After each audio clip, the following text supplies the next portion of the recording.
आतिशी की तरफ से फौरन बिना वक्त गवाए चिट्ठी के जरिए ही पलटवार शिवराज सिंह चौहान पर किया गया। आतिशी ने बीजेपी की तुलना दाऊद इब्राहिम से कर दी। किसानों की बात बीजेपी तो ना करे, ये आतिशी ने कहा। किसानों की बात करना जैसे दाऊद का अहिंसा पर प्रवचन देना। मतलब बीजेपी का किसानों पर बात करना ऐसा है जैसे दाऊद का अहिंसा पर प्रवचन देना। किसानों पर राजनीति करना बंद करे बीजेपी। बीजेपी ने किसानों पर लाठियां चलवाई, गोलियां चलवाई, तमाम बातें आतिशी ने अपनी चिट्ठी में लिखी हैं और इसी के जरिए पलटवार बीजेपी पर किया है। और इस पर बीजेपी की तरफ से जो प्रतिक्रिया आई है, जरा सुनिए।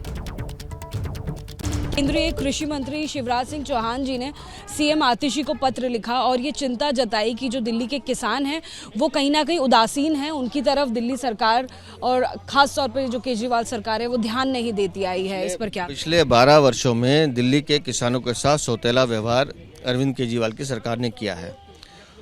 उनके विकास के लिए उनकी किसी भी योजनाओं पर काम नहीं किया गया, किसानों को किसानी का दर्जा नहीं दिया गया। और भारतीय जनता पार्टी ने लगातार जब इसका संघर्ष किया तो माननीय उपराज्यपाल जी के सहयोग से, माननीय प्रधानमंत्री जी के आशीर्वाद से 1000 करोड़ की योजनाओं का गांव देहात के लिए जो फंड दिया गया उसके हिसाब से फिर ग्राम चौपाल में काम शुरू हुआ है।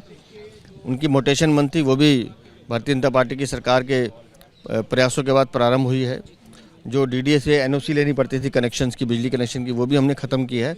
और भारतीय जनता पार्टी किसानों के वेलफेयर के लिए कटिबद्ध है। जिस तरह से केंद्र सरकार लगातार फसलों की खरीद वैल्यू भी बढ़ा रही है, लगातार किसानों के लिए काम कर रही है।